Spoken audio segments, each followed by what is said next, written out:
May 15th, 2021.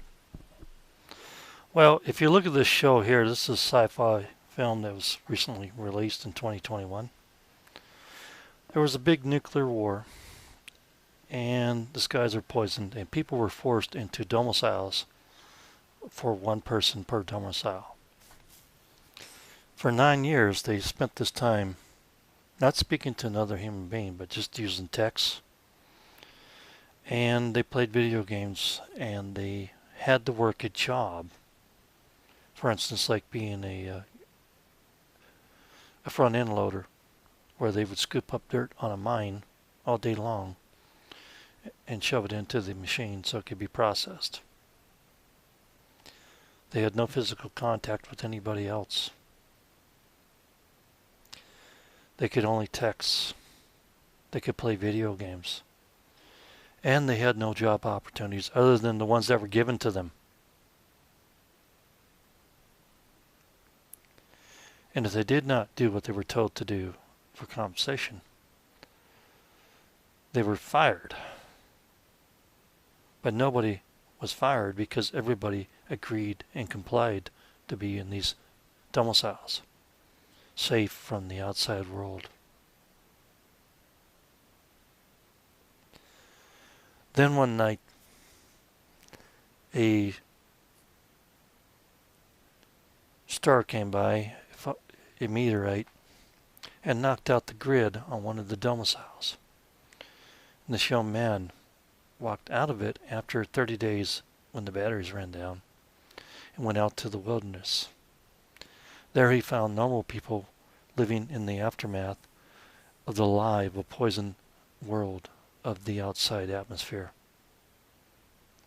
Later he returned when he learned how to speak again and went to his mother's domicile, which they had been separated 9 years earlier. She was so unable to speak to him ever again, she even called the authorities on him, and a drone came by and checked him out. And he explicitly lied and said, "My domicile, the power went out, and I left and I came to my mother's 9 years ago," which he did not. And then that was accepted. And so he went back to the domicile, and his mother finally let him through the door. She could not speak. She was playing video games, and she was smoking some special flower stuff. She was so isolated for so long, she forgot how to do human interaction. She became a drone herself, a robot, a slave to society, a slave to a corporation. Even though the air is perfectly fine outside, she refused to leave, and she did not speak ever again. He had to abandon her and go back to the people he found in the forest. Sound familiar? You can't leave your home. You need to wear a muzzle. You can only text family and friends. How many people speak on the phone nowadays? Unless you're talking to an elderly parent or an elderly sibling, they don't call on the phone, they text. So, with this thing that's going around, people are being isolated in their own homes. They're being subject to, you don't need to work, we'll give you some free cash. And eventually, my follow-up from the last video, well, the free cash is drying up, so now you need to go find a job. What will that job be? Well, people have reported that their jobs are no longer available, or they don't have the training for a job.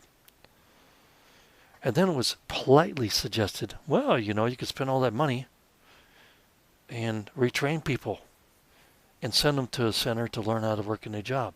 But why would you do that when you can do everything on the internet?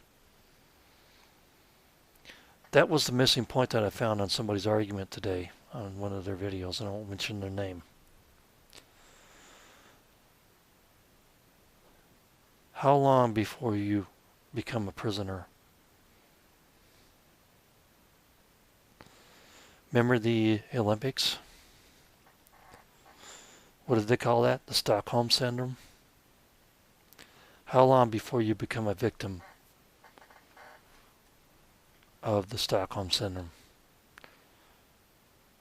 By listening to people that say, no, you can't go outside because you might catch this deadly thing. And you may result of harm from it. But then again, let's go ahead and take the employment benefits away so we can push people back into the workforce, because we need them to get the thingy in the arm that you can stick a magnet to. How long before this society collapses into domiciles, to people being isolated from others? How can you have a herd immunity if you don't interact with other human beings? The future's up to you. The warnings that I am saying now is something you should realize. You've been warned.